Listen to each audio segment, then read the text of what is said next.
I'm Matthew Freeman. We're here to talk about the last section in Chapter 18, Protection of Credit Rights. So, the last section we're going to cover, let's get it through. We got 3 slides. This is nothing but a definition, talking about the different laws that were put in place to protect you and your credit rights. And that's pretty much what it's based down to. So, we're going to hit them really quick. Not much to go over. A lot of the terms and stuff are pretty much in place. So, Truth in Lending Act.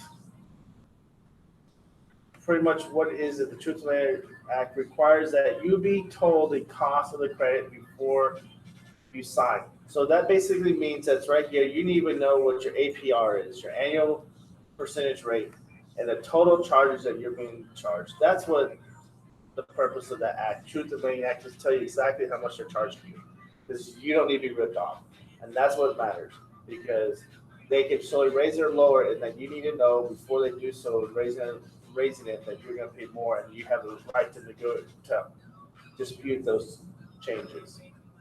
The Credit Act of 2019. That's where that comes into changing. That you have the right to, that you need to have the right of knowing these changes, and they can't do so without your approval. And that's the key thing for the Credit Act of 2019. You have to be notified and you have the right to refuse them. And at the same time, you have the right to request a lower credit limit. Even though they want to raise it because they want you to charge more and purchase more goods, you can actually ask them to lower your credit limit as they can do to you. As we saw at the beginning of the 2020 pandemic, a lot of credit card companies cut the credit limit of individuals because they were scared and afraid that people were going to charge too much, and it was going to raise the amount of debt that they knew that people would be able to afford to pay, and so they cut people's limits. You have a right to lower your limit also, and that's part of the Credit Act of 2009. That's to make sure that you can afford to pay off that minimum balance that's due. The Equal Credit Opportunity Act, plain and simple, just equal opportunity, same thing, Equal Credit Opportunity Act. It gives you the right, regardless of age, race, sex, and marital status, that you cannot be denied because of those factors. So because of your age, you can't be your race, your sex, and marital status. And that they have set in place to help, regardless of your situation, regardless of where you're at in your status, that you should be given an opportunity to get credit. And that's where you talk about when you turn 18, that you'll find people get very small credit cards, like $300. Why? Because they know that you don't really have the ability, even though you need to establish it and you have no bad credit or nothing that can prove against you, that credit limit is part of that restriction to prevent you from going over and get an exceeded credit limit. Okay, Fair Credit Billing Act requires prompt correction to billing mistakes. Okay, so you have 30 days to state of any misunderstanding of your statements. Okay, this is found to be in place. You do not have to be charged you do not pay any financial charges until the correction is found to be corrected or found to be correct, depending on what the situation outcome might be.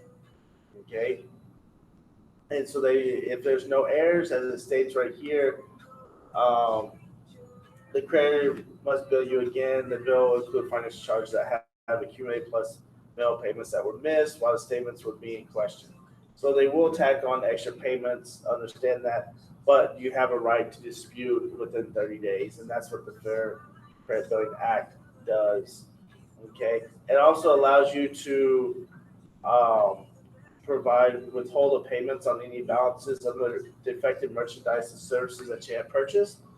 And this is normally due to when, say, a merchant doesn't want to give you credit or return a product that you purchased and you feel that you do, and it's within a reasonable time period, typically within their return periods of 30 to 90 days.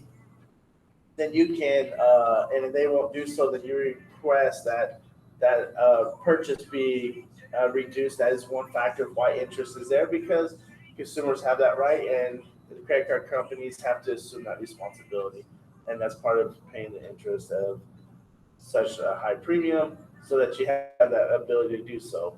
Fair Credit Reporting Act that gives consumers right to know what information credit bureaus are giving to potential customers. All right, so typically you see that whenever so your credit is pulled for anything, you'll get a letter in the mail saying that so and so requested a copy of your credit report to run right there information in credit report, and that they would use that information and use to find out what's going on.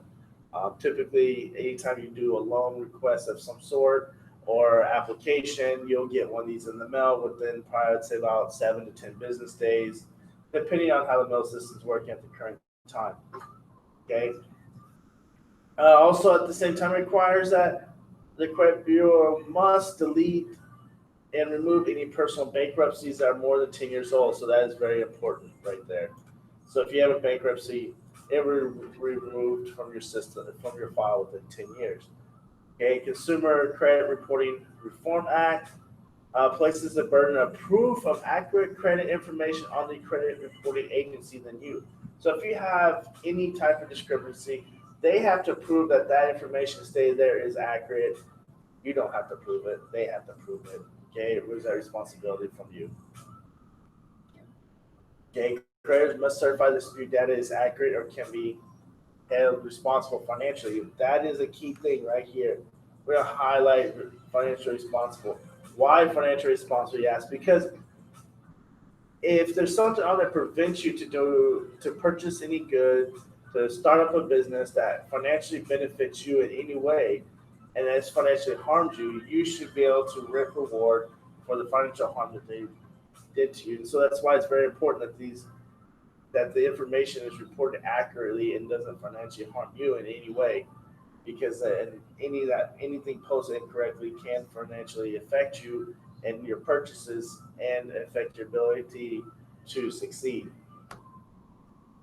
Fair Debt Credit Practice Act. Okay, attempt to attain money that's past due. So these are debt collectors, and so the key thing here is that Fair Debt Collection Practice Act.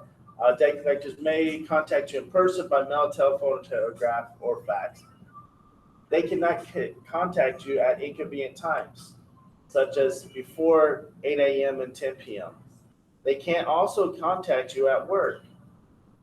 Okay, why? Because they used to do this and it caused people to lose jobs.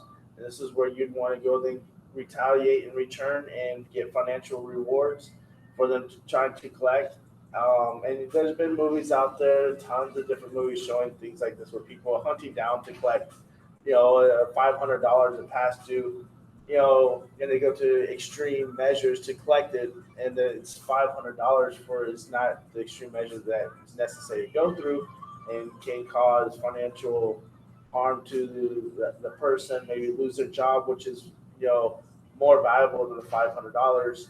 And so there's been laws put in place to prevent them to go to these extreme measures to collect these balances. And pretty much they used to harass people, and so it's to stop the harassment.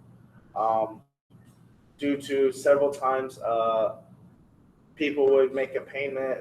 For example, you say you don't want to stay in your apartment anymore, and you pay the last bill, and they say, well, you still have another one because we asked for 90 days, and so since you only gave us 60 days, you still have to pay 90 days. You're like, well, my lease was up anyways. Forget you. I ain't paying anymore. And they still bill you and send it to the credit agency for the extra month, and you're like, I ain't gonna pay the extra $600 because I was supposed to be out here, and I give them 60 days, and they, I'm out on the day of the 31st. I'm supposed to be, August 31st when the thing ends. I told them 60 days, and they want 90 days. So typically you would see situations where people would want to pay that extra 30-day amount that the apartment complex is saying that they deserve, because in the contract it was 90 days.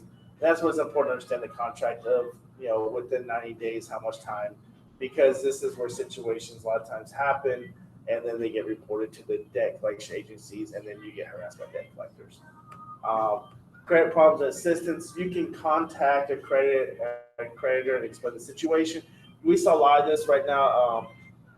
I know American Express was doing a great job. They were sending emails out trying to, and even when you go onto your account, if they said that any way that you've been affected or that you think you might be affected by the COVID-19, you could contact them and they would set up a payment plan.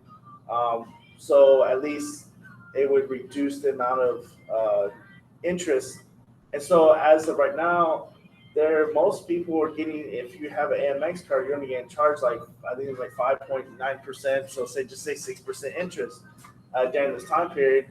And this was a way that AMX is, one, trying to recoup money, so payments, and then two, they're trying to prevent people from not paying and basically harm themselves and their credit financially negative side. So kudos to American Express, and they have, I think personally, they did a great job as a credit company. One, because I use them, and they made, I took advantage of that situation too, because at the time I didn't have this job lined up and was in search, and so I didn't know what job opportunities I'd have because a lot of changes were happening, and I might have been on that unemployment side still, and so I took advantage of it because job changes were happening, and so that was a benefit that helps several of their customers, and so that was outside of think boxing to, yes, they took a profit loss, but I think in general it benefited in the long run to keep more long-term customers. You can make realistic proposals of when and when you want to pay. I can't pay, but I can pay this now. You keep any promises you make. If you say you're gonna pay this at this time, make sure you pay it. You can make written copies of the agreements to avoid problems later. Be cautious. Main thing, be cautious of anything that states that they'll raise bad credit 100% guaranteed. There's no 100% guarantee because it's a process that you have to go through with the person that's stating that you owe them money. So make sure that you don't get involved with these debt erasers that say they can guarantee 100%. There is no 100%. The biggest thing you can do is you can get credit counseling. They're going to suggest decisions and reduce the spendings and eliminations from your credit to make it easier. Sometimes they might offer programs that they might be able to help supplement some of the money, and you can pay them back at a lower interest than what maybe the credit card or loan servers is suggesting. Main thing to do is do a free credit report. Everybody is allowed one free credit report a year from the big three credit agencies, and I'll go online. You can see what information is there, so you can dispute it and get it resolved. Bankruptcy is a last resort. It's a resort that no one wants because you pretty much have to go through a 7-year process, and there's no guarantee that you'll be able to get everything bankrupt. You might end up be put on a payment plan where you have to pay until you get that debt off, and you take a risk of losing certain assets that you might have because those assets are going to apply to the debt that you need to pay off. So bankruptcy is not always an option. There's been changes in bankruptcy laws, especially when people think it's white as, and I'd say about 30, 40 years ago. Now they have more payment structure plans to try to somewhat keep the people file the bankruptcy losing completely out in the situation. So you'll lose assets and have payments. That is the last slide. If y'all have any questions or anything, please hit me up. I know this is a lot of talking about random information, but it's very important information. A lot of laws, understand the laws and acts that are in place that help benefit you so you don't get taken advantage. Comment below. Bye.